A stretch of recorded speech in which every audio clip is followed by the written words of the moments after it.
안녕하십니까. 만화공인중개사의 저자 이용훈입니다. 오늘은 공인중개사 법령 및 중개실무 제26강 시간으로서 1. 행정처분과 지도감독 첫 번째 시간이고 1. 자격취소, 자격정지에 대해서 같이 공부하도록 하겠습니다. 자, 먼저 행정처분. 행정처분. 이 말뜻부터 한번 용어부터 짚고 넘어가겠습니다. 행정처분이란 행정기관이 법규에 따라 특정 사건에 관하여 권리를 설정하거나 의무를 명하는 행정행위를 말한다. 자, 행정행위인데 뭔가 잘못한 경우가 많죠. 그럴 때 권리를 설정 또는 의무를 명하는 걸 말하는데, 행정처분은 만약에 행정기관이 잘못했어요. 위법을 한 거예요. 위법. 한 경우에는 그 행정처분을 받은 쪽에서 당사자가 행정소송 또는 소원을 할 수 있습니다. 그러니까 행정소송 또는 소원의 대상이 되는 것이고, 공인중개사법에 따라 하는 행정처분이 4가지가 있습니다. 첫 번째는 바로 자격취소, 두 번째는 자격정지, 다음 시간에 배울 거지만 세 번째는 등록취소, 그리고 네 번째는 업무정지입니다. 업무정지. 자, 이 중에서 자격취소하고 자격정지는 공인중개사하고 관련된 거예요. 공인중개사 자격과 관련된 거. 그래서 이 둘은 시도지사가 처분을 하는 것이고, 등록취소, 업무정지는 개업공인중개사의 개설 등록을 한 공인중개사인 개업공인중개사하고 관련이 된 겁니다. 그래서 이들은 등록관청이 행합니다. 그런데 오늘 첫 번째 시간으로서 이 2가지 사안을 같이 공부하는 시간입니다. 먼저 자격취소부터 하나씩 보겠습니다. 자격취소. 첫째, 자격취소의 경우에 취소를 처분할 수 있는 자, 취소 처분권자입니다. 자격취소를 행할 수 있는 자가 누군지, 그 행정관청이 누군지 보는 겁니다. 바로 자격증을 교부한 시도지사예요. 자격증을 교부한. 네, 중요한 겁니다. 자격증을 교부한 시도지사예요. 지금 중개사무소가 있는 등록관청이 소재한 지역의 시도지사가 아니라 자격증을 교부한 시도지사입니다. 두 번째, 처분 대상자, 즉 처분을 받는 사람을 말하죠. 처분 대상자는 자격 취소 사유에 해당하는, 이거에 해당하는 공인중개사예요. 자격 취소 사유에 해당되는 공인중개사를 말합니다. 자, 그리고 자격 취소를 하려면 사전 절차가 있어요. 뭘 해야 된다? 청문을 해야 된다. 청문을 실시해야 돼요. 즉, 시도지사가 공인중개사의 자격을 취소하고자 하는 경우에는 뭘 해야 된다?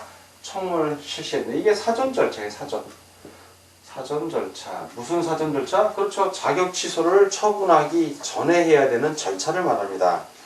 자, 그러면 아까 자격 취소 사유에 해당하는 공인중개사라고 했는데, 그러면 자격 취소 사유는 뭔가? 이게 제일 핵심이죠. 자격 취소 사유. 어떤 것들이 있는가? 자격 취소 사유, 즉 절대적 취소 처분 사유만 있습니다. 즉 이 자격 취소 사유에 해당이 돼서 발각이 되면 시도지사, 자격증을 교부한 시도지사는 무조건 자격 취소를 해야 되는 거예요. 하여야 한다니까. 할 수 있다가 아니다. 하여야 한답니다. 자, 4가지가 나오는데, 첫 번째, 부정한 방법으로 공인중개사의 자격을 취득한 경우. 그렇죠. 부정한 방법이에요. 부정한 방법으로 공인중개사 자격을 취득. 그렇죠. 부정한 방법으로 취득했으면, 부정한 방법 여러 가지 있죠. 시험을 볼 때 다른 사람을 대리해서 본다든가 이런 게 발각되면 그냥 자격 취소되는 겁니다. 두 번째, 다른 사람에게 자기의 성명을 사용하여 중개 업무를 하게 하거나 공인중개사 자격증을 양도 또는 대여한 경우. 그렇죠. 양도 또는 대여한 경우. 이거 자격 취소 사유입니다. 무조건 걸리면 공인중개사 자격증이 날아가는 거예요. 자, 세 번째, 자격 정지 처분을 받고, 그렇죠. 공인중개사로서의 자격이 정지가 되면 중개 업무를 못합니다. 정지 처분을 받고 그 자격 정지 기간 중에 중개 업무를 행한 경우, 그 다른 개업공인중개사의 소속공인중개사, 중개보조원 또는 법인인 개업공인중개사 사원 임원이 되는 경우를 다 포함합니다. 이 경우는. 그래서 자격 정지 기간 중에 처분을 받고 그 자격 정지 기간 중에 뭘 했다? 중개 업무를 한 거예요. 중개 업무. 이 경우에 하면 무조건 자격 자체가 없어지는 거예요. 자격 정지 처분을 했으면 숙고하고 반성하라는 얘기인데 그 기간 중에 또 중개 업무를 했으니까 자격 자체를 박탈해버리는 거예요. 자격 취소. 자, 네 번째. 이 법을 위반하여, 이 법이 뭘까요? 그렇죠. 여러분들이 지금 공부하고 있는 공인중개사법입니다. 이 법을 위반하여 징역형의 선고를 받은 경우, 이 경우 징역에 따른 집행유예 선고도 포함합니다. 자, 그러니까 공인중개사법 위반해서 징역형을 받은 거예요. 자, 징역형에 의한 집행유예도 포함합니다. 이것도 징역 1년에 처하며 집행유예 2년을 선고한다 하면 그건 징역형의 집행유예가 된 거니까 이거 역시 자격 취소가 되는 겁니다. 그래서 벌금형은 상관이 없죠. 지금 자격 취소하고는 징역형인 경우에 그것도 다른 법이 아니라 공인중개사법을 위반해서 징역형을 받은 경우입니다. 자, 이런 경우에는 100% 무조건 자격 취소가 되는 거예요. 시도지사는 자격을 취소해야 한다. 즉 시도지사는 공인중개사가 이거 네 가지입니다. 다음에 해당하는 경우 그 자격을 취소하여야 한다. 절대적입니다. 그래서 자격 취소 사유 네 가지는 절대적 자격 취소 사유만 있습니다. 자, 그러면 다섯 번째, 자격증을 반납해야죠. 취소가 되면 반납을 해야 된다. 반납 어떻게 하나 보겠습니다. 첫째, 공인중개사의 자격이 취소된 자는 자격 취소 처분을 받은 날부터 며칠 이내 7일 이내에 그 공인중개사 자격증을 교부한 시도지사에게 공인중개사 자격증을 반납하여야 한다. 자, 자격 취소 처분을 받으면 취소 처분 1부터 며칠 이내 7일 이내에 자격증을 교부한 시도지사에게 반납해야 되는 겁니다. 반납. 자, 그런데 분실 등을 했어요. 자, 이런 경우는 어떻게 되나? 분실 등의 사유로 공인중개사 자격증을 반납할 수 없는 자는 자격증을 대신하여 그 이유를 기재한 사유서를 시도지사에게 제출해야 된다. 자, 7일 이내에 반납해야 되는데 자격증이 없어. 그러면 7일 이내에 사유서를 제출해야 돼. 사유서. 잊어버렸으면 잊어버렸다. 그런 사유를 적은 서류를 제출하는 겁니다. 자, 이 반납 규정을 위반을 했어요. 자, 7일 이내에 반납해야 되는데 7일 이내에 반납을 안 했어. 그리고 7일 이내에 사유서도 제출을 안 했어. 그러면 어떻게 된다? 100만 원 이하의 과태료에 처해집니다. 100만 원 이하의 과태료. 생돈 내야 되는 거예요. 절대 위반하면 안 되는 겁니다. 자, 다음 자격 정지에 대해서 같이 공부하도록 하겠습니다. 자, 이번에는 이 자격 정지에 대해서 같이 알아보도록 하겠습니다. 자격 정지. 먼저 자격 정지 처분권자. 누가 처분을 하는가? 자격 정지 처분을 바로 자격증을 교부한 자격증 교부한 시도지사가 처분을 합니다. 두 번째, 이 처분 대상자. 그럼 누가 처분을 받는가? 자, 처분 대상자는 자격 정지 사유에 해당하는 소속 공인중개사입니다. 소속 공인중개사. 자, 사전 절차로서의 청문은 없습니다. 사전 절차 없고 청문 없습니다. 네 번째, 자격 정지 사유. 시험 문제 잘 나오죠. 자격 정지 사유. 요 자격 정지 사유는 암기를 하셔야 되는데 너무 암기해야겠다는 스트레스 받지 마시고 이런 게 있구나. 처음 공부하실 때는 개념 잡는 위주로 가시고 반복해서 공부하시다 보면 다 암기가 됩니다. 그래서 시도지사는 공인중개사가 소속 공인중개사로서 업무를 수행하는 기간 중에 다음에 해당하는 경우에는 6개월의 범위 안에서 기간을 정하여 그 자격을 정지할 수 있다. 자, 보면 자격 정지는 정지할 수 있답니다. 즉 정지하여야 한다가 아니라 할 수 있다이기 때문에 임의적 정지 처분 사유만 있습니다. 그래서 우리 교재에도 나와있지만 여러분들 꼭 공부할 때 암기하시라고 중요한 글자들만 제가 따로 정리해 놨습니다. 둘, 임, 확, 서. 다음에 거짓금. 자, 이렇게 둘인 확서 거짓금이 있는데 이걸 꼭 암기하셔야 됩니다. 둘은 둘 이상의 중개사무소에 소속된 겁니다. 둘 이상의 중개사무소에 소속된 경우. 두 번째는 둘인 인장 등록과 관련된 거예요. 인장 등록을 하지 아니하거나 등록하지 아니하 인장을 사용한 경우, 인장 등록하지 않은 경우. 세 번째는 확인 설명입니다. 자, 이거는 확인 설명과 관련된 거예요. 그래서 성실 정확하게 중개 대상물의 확인 설명을 하지 아니하거나 설명의 근거 자료를 제시하지 않은 경우. 자, 그리고 네 번째는 중개 대상물 확인 설명서. 요 때는 서명입니다. 서명 및 날인이에요. 서명 또는 날인이죠. 서명하고 날인을 해야 돼요. 그런데 서명을 안 했거나 날인을 안 했거나 또는 서명 날인을 다 안 했거나 다 해당이 됩니다. 중개대상물 확인 설명서에 서명 날인을 하지 않은 경우. 자, 서명 날인을 하지 않은 경우입니다.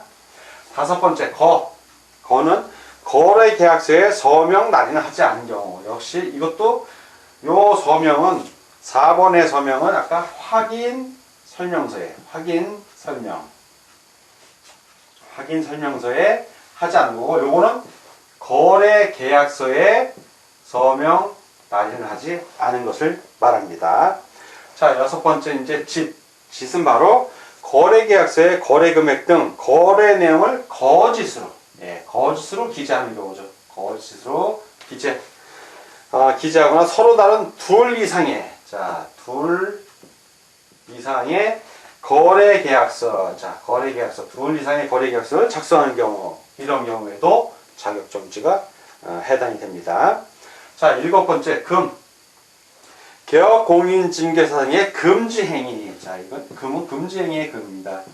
금지행위를 한 경우에, 자, 금지행위 매무수거 부단 관직상투, 여기 떠오르셔야 됩니다. 그런 행위를 하면 자격정지에 해당이 될 수 있습니다. 그래서 요 둘인 확서 거짓금, 요 자격정지 사유는 꼭 여러분들이 주의 있게 보셔야 됩니다. 자, 다섯 번째 이제 등록관청의 통보 의무예요. 통보 의무. 등록관청은 소속 공인중개사가 자격정지 사유에 해당한다는 사실을 알게 된 때에는 지체 없이 그 사실을 시도지사에게 통보해야 한다. 자, 이 등록관청이 소속 공인중개사가 자격정지에 해당되는 이 중에 하나의 행동을 했어요. 뭐 두 개 할 수도 있습니다. 그거를 안 때에는 지체 없이 누구에게? 그렇죠. 시도지사에게 통보를 해야죠. 그래야 시도지사가 해당 소속 공인중개사에게 자격정지에 있는지 여부 확인한 다음에 자격정지 처분을 하게 되는 것입니다. 자, 이번에는 자격 취소하고 자격 정지의 절차를 알아보겠습니다. 어떠한 절차를 거쳐가는지. 자, 먼저 자격 취소 및 자격 정지의 처분권자는, 자, 처분하는 사람들은 누구냐? 그 처분권자는 바로 자격증을 교부한 시도지사입니다. 시도지사. 자, 그런데 자격증을 교부한 시도지사하고 그 사무소 소재지 시도지사가 같으면 문제가 없는데, 이제 다른 경우는 어떻게 하냐? 자, 이런 경우에 어떻게 할 것인가? 자격증을 교부한 곳하고, 그리고 중개사무소 소재지 그 자격 취소 자격 정지 관련해서 공인중개사가 활동하는 그 등록관청이 있는